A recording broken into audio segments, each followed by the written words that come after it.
محفل میلاد میں دل نہیں لگے گا، اسے تقریر سننے میں دل نہیں لگے گا، چونکہ وہ گانا سننے کا عادی، اور محفل میلاد میں اسی گانے کی لذت کو حاصل کرنے کے لیے وہ نعت پاک سننا چاہے گا۔ تقریر سننے والے لوگ کم ہوتے ہیں، قوالی سننے والے لوگ زیادہ ہوتے ہیں، اور آج کل نعت خانی نہیں ہے، وہ قوالی ہے۔ فرق صرف اتنا ہے کہ قوالی میں میوزک اور طبلہ باجا ہے، اور اس نعت خانی میں میوزک اور طبلہ اور ہارمونیم نہیں ہے، ورنہ یہ بھی اسی ٹائپ کی قوالی ہی ہے۔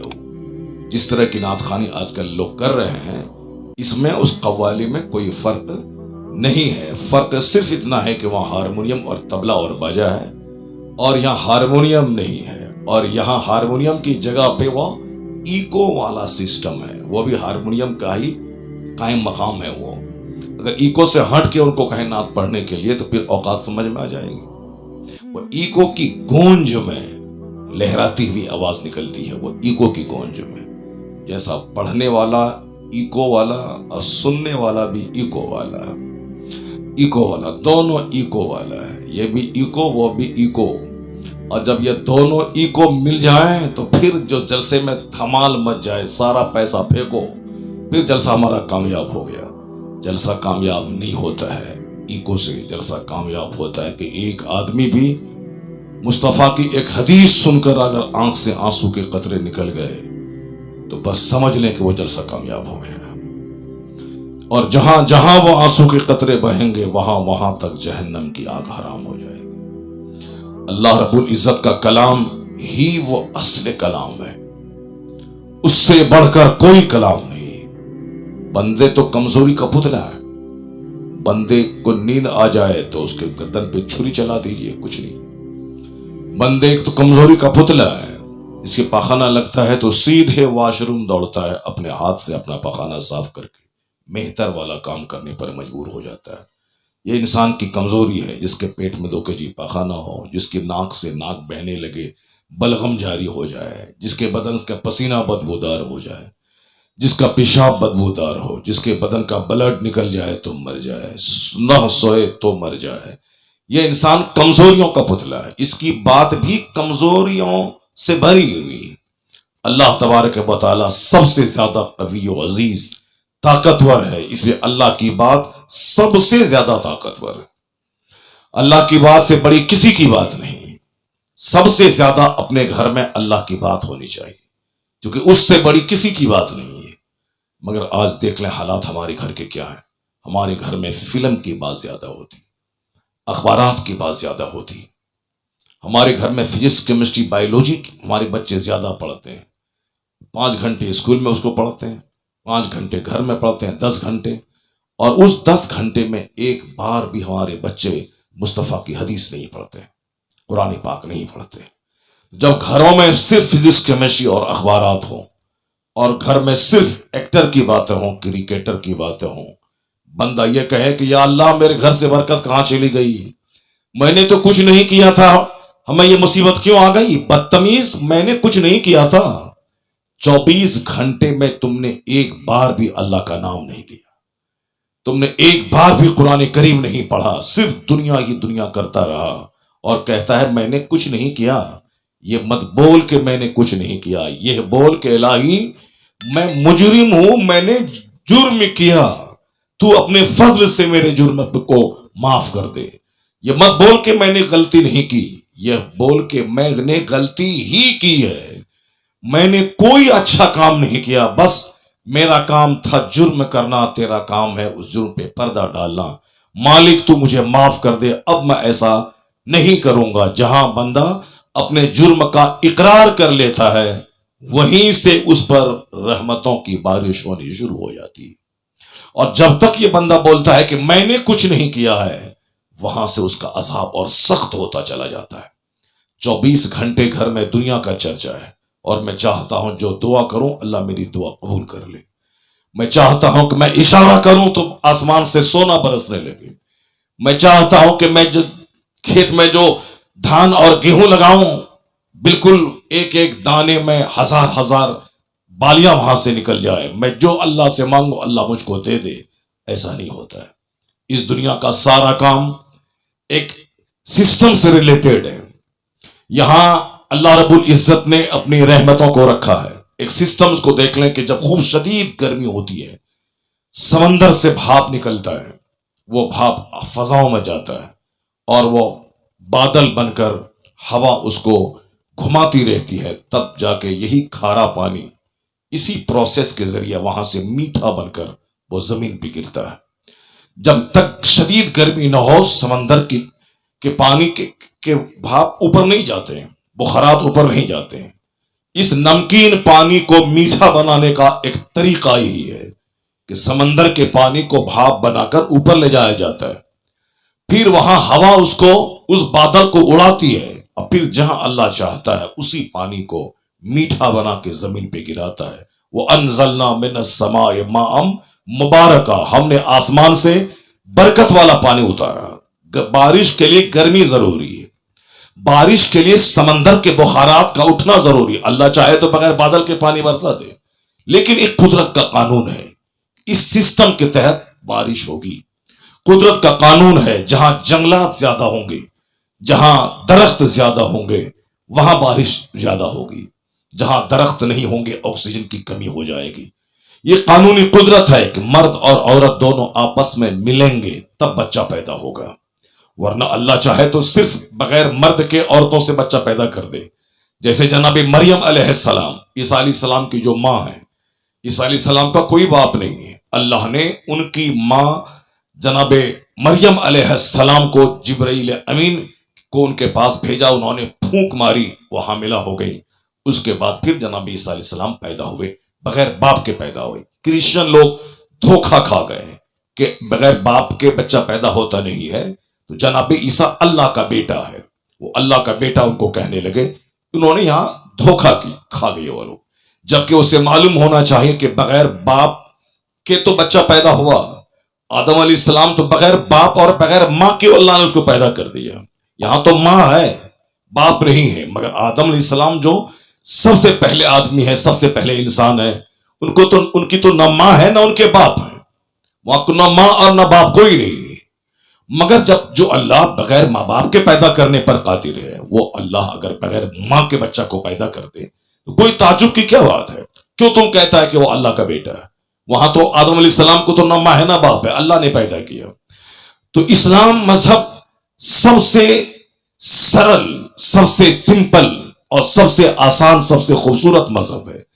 اس سے ہٹ کے جو سوچے گا اس کی زبان خطا کرے گی، اس کی سوچ خطا کرے گی، اس کی فہم خطا کرے گی، اس کا دل خطا کرے گا، اس کی ساری تحقیقیں خطا کریں گی. یہی وجہ ہے کہ کرسچن ہزار سائنٹیفک ڈیولپمنٹ کے باوجود اس عقیدے پہ آ کے وہ خطا کر جاتا ہے کہ جناب عیسیٰ اللہ کا بیٹا ہے اور اللہ کو جناب عیسیٰ کا فادر کہا جاتا ہے اور تین خدا کا قائل ہو گیا.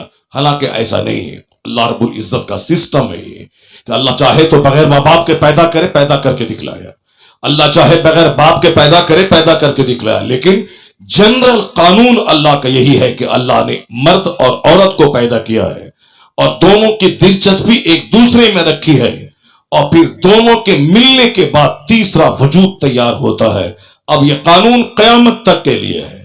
اب اولاد پیدا ہونے کے لیے عورت اور مرد کا دونوں کا ایک ساتھ ہونا، ہم بستر ہونا، صحبت کرنا ضروری ہے. اسی ایک قانون کا حصہ ہے. ماں کا رنگ جیسا ہوتا ہے اکثر بچے کا رنگ ویسا ہوتا ہے.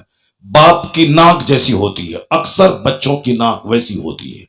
ماں باپ کا شاریرک پوزیشن جیسا ہوتا ہے اسی طرح کے بچے ہوتے ہیں. جیسے آپ نے دیکھا رستم ہے، پہلوان ہے، موٹا تازہ، اس کا بیٹا ویسے ہی ہوتا ہے. کسی کی ماں کسی کے باپ بہت خوبصورت ہے، اس کا بیٹا ماں باپ سے زیادہ خوبصورت پیدا ہوتا ہے. ایسا بہت کم ہوتا ہے کہ ماں بھی گوری ہو، باپ بھی گورے ہوں اور اولاد کالی ہو جائے. ایسا ہے مگر کم ہے، اس کی شاذ و نادر ہے. 10% ایسا ہوتا ہے. لیکن جنرل 90% یہ ہوتا ہے کہ ماں باپ کا چہرہ لے کر اولاد پیدا ہوتی ہے اور ماں باپ کا رنگ لے کر اولاد پیدا ہوتی ہے. ماں باپ کا رنگ لے کر، ماں باپ کی ناک اور باپ کا نقشہ لے کر. یہ قدرت کا قانون ہے کہ جیسی ماں ویسا باپ، جیسی ماں ویسی اولاد، جیسے باپ ویسی اولاد. اور زمین کا بھی الگ الگ فرق پڑتا ہے. جیسے بہار اور بنگال کے لوگ مرجھائے سے ہوتے ہیں، کشمیر کے لوگ تھوڑے ہرے بھرے گورے نارے طاقتور ہوتے ہیں، ہندوستان کے لوگ تھوڑے مرجھائے سے ہوتے ہیں، اور پاکستان کے لوگ تھوڑے اس کے مقابلے میں زیادہ طاقتور ہوتے ہیں۔ اس سے سٹے ہوئے ایران کے لوگ، وہاں کے لوگ گورے گورے ہوتے ہیں۔ اس سے سٹے افغانستان کے لوگ، وہاں کے بالکل پہلوان، سب تو مجاہد ہی پیدا ہوتا ہے ماں کے پیٹ سے۔ وہ افغانستان بہت بڑے، نیپولین بوناپارٹ نے کہا تھا کہ 1.5 لاکھ اگر افغانستانی میری فوج میں شامل ہو جائے تو میں پوری دنیا کو فتح کر لوں گا۔ یعنی ماں کے پیٹ سے ہی وہ لوگ بہادر پیدا ہوتے ہیں۔ اس کی ساخت، اس کی بناوٹ اسی طرح کی ہوتی ہے۔ حج کے موسم میں افغانستانی جب پگڑی پہن کر جھونڈ کے جھونڈ جب مدینہ اور مکہ میں چلتے ہیں، وہ دیکھنے کے بعد ہی پتہ چلتا ہے کہ کوئی پہلوان جا رہا ہے وہ۔ اور ہندوستان کے لوگ چاہیں گے کہ میں اس طرح کی باڈی میں بنا لوں، نہیں ہوگا۔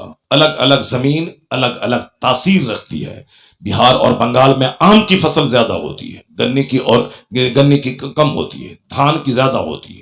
پنجاب میں گیہوں کی فصل زیادہ ہوتی ہے۔ پنجاب سے سٹے شملہ ہے، اس شملے میں چونکہ سخت سردی پڑتی ہے، اس سردی والے علاقے میں سیب پھلتا ہے۔ اسی سے سٹے ہوئے پنجاب سٹے ہوئے کشمیر ہے، کشمیر میں سخت سردی پڑتی ہے، اس لیے وہاں جتنے بھی مہنگے اور قیمتی فروٹ ہیں سب کشمیر میں پیدا ہوتے ہیں۔ کشمیر میں جوٹ کی کھیتی، سب پٹسن کی کھیتی نہیں ہوتی ہے، وہاں دھان گیہوں کی کھیتی بہت کم ہوتی ہے۔ کشمیر میں زعفران کی کھیتی ہے، زعفران کتنا مہنگا ہے سب کو معلوم ہے۔ کشمیر میں اخروٹ ہے، کشمیر میں سیب ہے، کشمیر میں انار ہے، کشمیر میں طرح طرح کے سارے ڈرائی فروٹس ملیں گے، کاجو، کشمش، اخروٹ، پستہ، بادام، یہ سب وہاں ملیں گے، مگر وہاں باسمتی چاول نہیں ملے گا، وہاں گنا کی کھیتی نہیں ہوگی۔ تو الگ الگ زمین میں الگ الگ تاثیر اللہ نے رکھی ہے۔ اب لوگ کہے گا کہ وہ نہیں، ہم یہاں سیب اگا کے رہیں گے، جھارکھنڈ میں سیب اگا کے رہیں گے، ایسا نہیں ہوتا۔ اپنے اگانے کی چیز نہیں ہے، چاہے جیسے بھی ہم بیٹا پیدا کر کے رہیں گے، یا تو 40 سال ہو گئے ایک بھی بچہ نہیں ہے، وہ 40 سال سے وہ چتڑ رگڑ رہا ہے، بچے ہی نہیں پیدا ہو رہے اس کو۔ عورت بانج ہے، بوڑھی ہو گئی، بانج ہے وہ۔ تو اپنے ہاتھ کی چیز نہیں کہ ہم بنگال بہار میں سے پیدا کر لیں گے، اپنے ہاتھ کی چیز نہیں کہ ہم بیٹا پیدا کر لیں گے، اپنے ہاتھ کی چیز نہیں کہ ہم جو چاہیں گے سو ہو جائے گا۔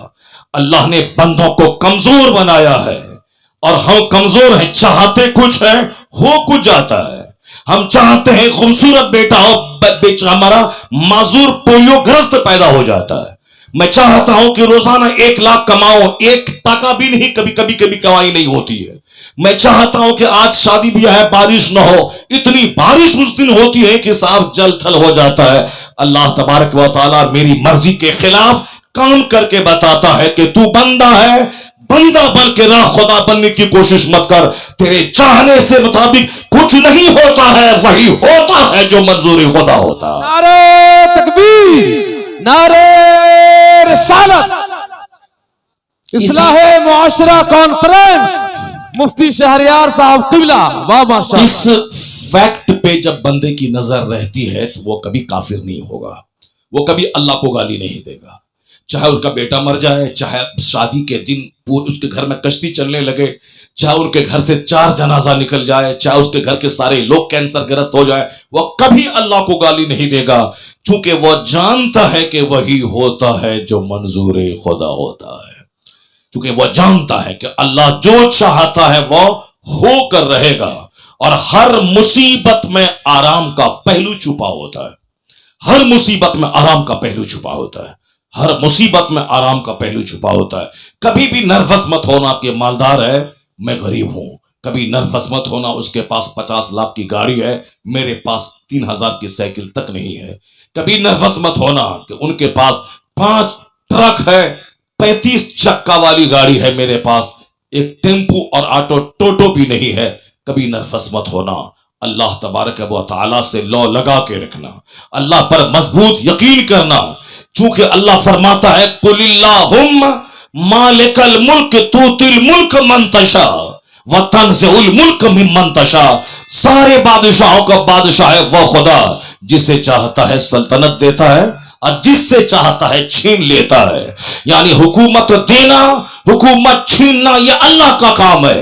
وہ بادشاہوں کو فقیر بنا دیتا ہے، فقیر کے بچے کو بادشاہ بنا دیتا ہے، وہ رات کو نکال کر دن لے آتا ہے اور دن کی جگہ اللہ رات لے آتا ہے، وہ گرمی کا موسم ہٹا کے بارش کا موسم لاتا ہے، بارش کا موسم ہٹا کے سردی کا موسم لاتا ہے۔ یہ موسم کی تبدیلی، یہ حالات کی تبدیلی بتاتی ہے کہ دنیا ایسی نہیں کہ کوئی اس کا بنانے والا نہ ہو، میں جو چاہوں گا سو ہو جائے گا، نہیں، یہ تبدیلیاں بتاتی ہیں کہ دنیا کا خالق کوئی ہے، مالک کوئی ہے، وہ میری چلنے نہیں دیتا، وہ اپنی چلاتا ہے، وہ کہتا تم میرا بن کے رہ، میری عبادت کر، یہ تیرا مقصد حیات ہے، باقی حکومت کس کو ملے گی یہ اللہ کو معلوم ہے، وہ جسے چاہتا ہے حاکم بنا دیتا ہے اور جس سے چاہتا ہے حکومت کو چھین لیتا ہے۔ یہ اسلامک عقیدہ ہے، وہ فارمولہ ہے جو کبھی آدمی کے چہرے کو میلا ہونے نہیں دیتا، ورنہ بیٹا مر گیا تو آدمی کافر ہو جاتا ہے، گھر میں غریبی آ گئی تو وہ اللہ کو گالی دینے لگتا ہے۔ ایک تو غریبی الگ مصیبت ہے، اللہ کو گالی دے کے کافر ہو گیا وہ الگ مصیبت ہے۔ غریبی اگر ہے تو غریبی کب تک رہے گی؟ 70-80 سال، 70-80 سال ایک سیکنڈ ہے اللہ کے نزدیک، مرنے کے بعد جو دنیا ہے وہاں کا ایک دن 50,000 سال کے برابر ہوگا۔ جہاں موت ہی نہیں ہے، سب دن رہنا ہے وہاں سدا، دنیا میں تو موت ہے، سدا کوئی دنیا میں رہنے کے لیے نہیں آیا ہے۔ یہ دنیا سدا کی چیز ہی نہیں ہے، یہ دنیا صبح ہوئی شام ہوئی، عمر یوں ہی تمام ہوئی۔ 100 سال پہلے جو آپ کے گاؤں میں تھے ڈھونڈنے سے آج نہیں ملے گا، جو آج ہیں 100 سال کے بعد اس میں سے ایک بچہ نہیں ملے گا۔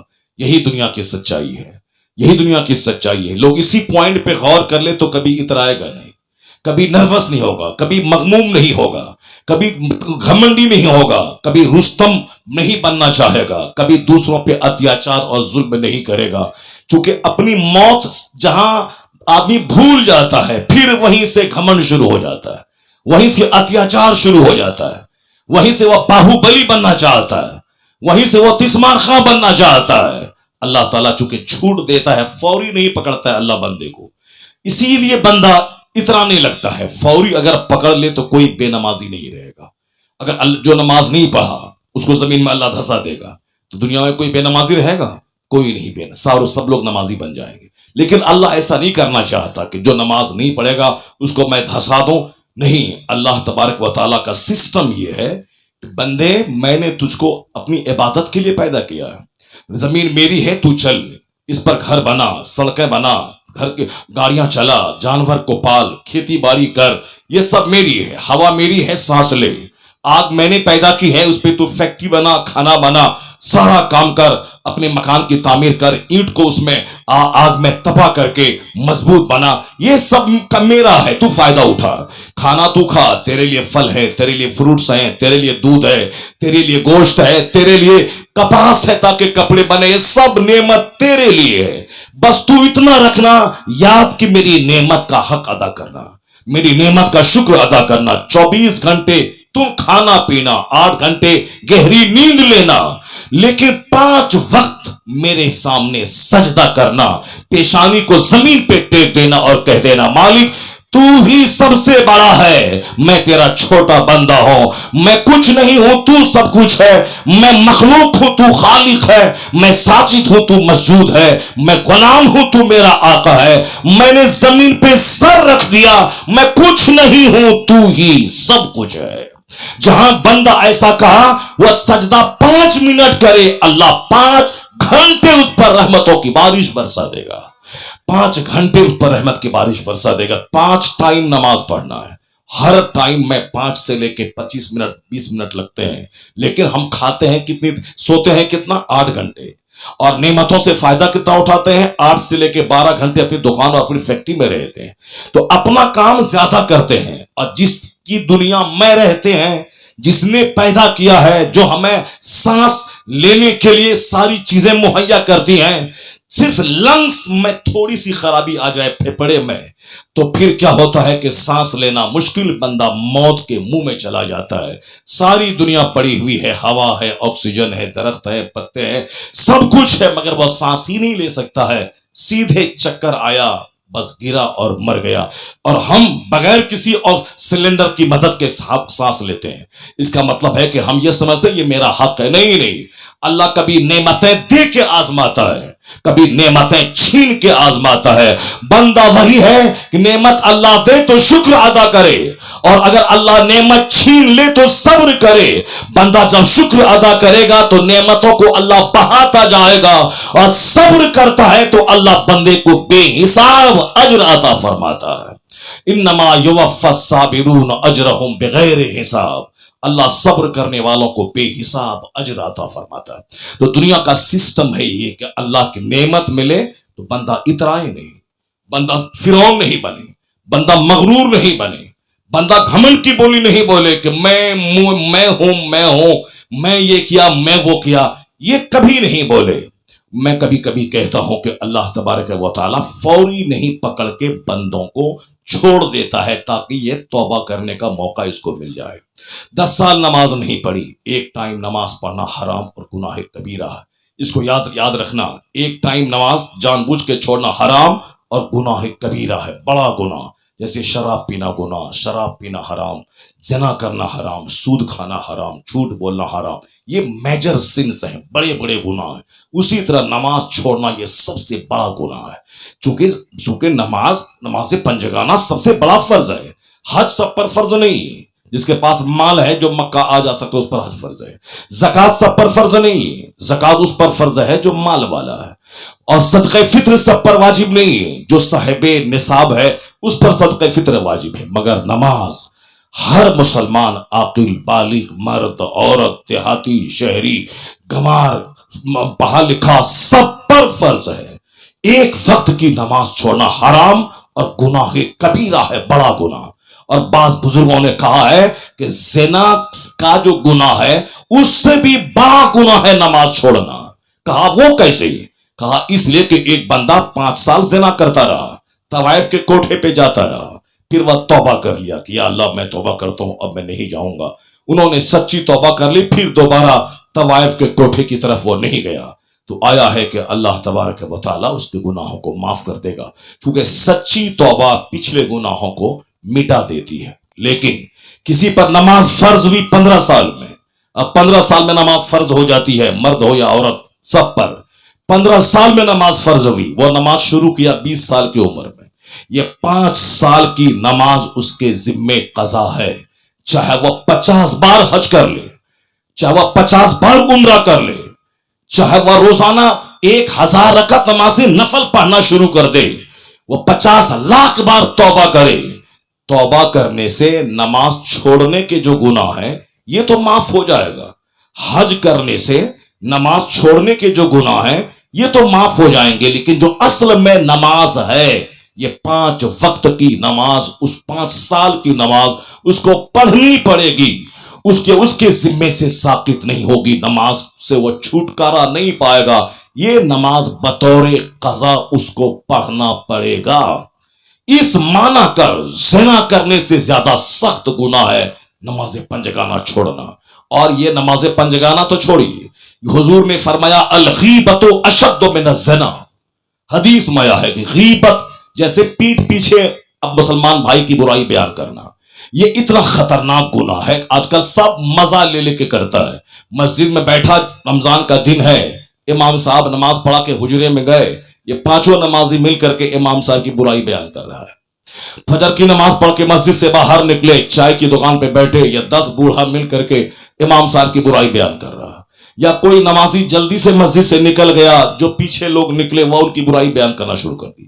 ایک مسلمان کے چھپے ہوئے عیب کو ان کی غیر موجودگی میں بیان کرنا اسے غیبت کہتے ہیں. ایک مسلمان کے پوشیدہ عیب, جو عیب چھپا ہوا ہے, جو چھپ کے وہ گناہ کرتا ہے, ایک اوپن گناہ ہے, وہ جھوٹ بول رہا ہے, سارے لوگ جانتے کہ جھوٹا ہے, اس جھوٹے کا جھوٹ بیان کرنا یہ غیبت نہیں. لیکن کسی کا چھپا ہوا عیب, کوئی بند کمرے میں کوئی عیب ہے اس کو کرتا ہے, سب نہیں جانتا ہے, اس کو معلوم ہے, اور یہ سب کے سامنے بیان کر رہا ہے, یہ غیبت ہے. اور یہ غیبت زنا سے زیادہ سخت ہے. حضور کہتے ہیں الغیبت اشد من الزنا. جیسے میں کرسی پر بیٹھ کے تقریر کر رہا ہوں اور کوئی پیچھے ادھر بیٹھا ہوا ہے اور وہ میری تقریر کے خلاف تبصرہ کر رہا ہے, یا میرے بارے میں کوئی انڈرسٹینڈ بک رہا ہے, یہ غیبت ہے. اور غیبت کرنا زنا سے زیادہ سخت ہے. اور ایسے لوگ قدم قدم پہ ملیں گے تمہیں. ادھر سامنے تقریر ہو رہی ہے، ادھر پیچھے غیبت ہو رہی ہے، ادھر سامنے لوگ مرید کر رہے ہیں، ادھر لوگ غیبت کر رہے ہیں. یعنی آج کل لوگ گناہ کو گناہ ہی نہیں سمجھتے ہیں کہ یہ بھی کوئی گناہ ہے، جبکہ حضور نے فرمایا ہے الغیبت اشد من الزنا، غیبت زنا سے زیادہ سخت ہے. کہا گیا کیف الغیبت اشد من الزنا یا رسول اللہ، یہ غیبت زنا سے زیادہ سخت کیوں ہے؟ حضور فرماتے ہیں الزانی یزنی ثم یتوب، زانی زنا کرتا ہے پھر توبہ کر لیتا ہے، اللہ تعالیٰ اسے معاف کر دے گا. اے بھائی بیٹھو، ایک ایک کر کے سب اٹھتا جا رہا ہے، پتا نہیں کیا چوٹی کاٹ رہی ہے، لوگوں کو دل ہی نہیں لگ رہا ہے، مطلب بھاگتا ہے. نعت شریف کا ماحول ختم کر دے ورنہ دین تمہارا اجڑ جائے گا، مسجدیں اجڑ جائیں گی. آج جو ہندوستان بھر میں کافر سارے کاٹنے کے لیے تیار ہیں مسلمانوں کو، میں تو کہتا ہوں وہ صحیح کر رہا ہے. ہم تو اسی لائق ہے کہ ہماری بستی کو جلا دیے جائیں، ہم تو اسی لائق ہے کہ ہمیں قتل عام کر دیا جائے، ہم اسی لائق ہے کہ ہمارے بچوں کو میری نگاہوں کے سامنے ذبح کر دیا جائے، ہم اسی لائق ہیں. ہم نے مسجدوں کو ویران کیا، ہم نے ماہ رمضان کو گناہوں سے بھر دیا، ہم نے جلسہ جلوس کو اجاڑ دیا. ایک طوائف ناچنے آئے تو 1,70,000 سال کا بوڑھا مسلمان جمع ہو جائے گا، اور یہاں قرآن حدیث کی بات کوئی بولے تو محفل اجاڑ دیتا ہے. اسے تو کاٹ ہی دینا چاہیے، اسے تو اجاڑ ہی دینا چاہیے. وہ تو ہم اجاڑ نہیں رہے ہیں، یہ احسان ان انیک عالموں کے قدموں کا جو ہمارے گاؤں میں پڑتا رہتا ہے، جن کی وجہ سے اللہ عذاب کو ٹالتا رہتا ہے.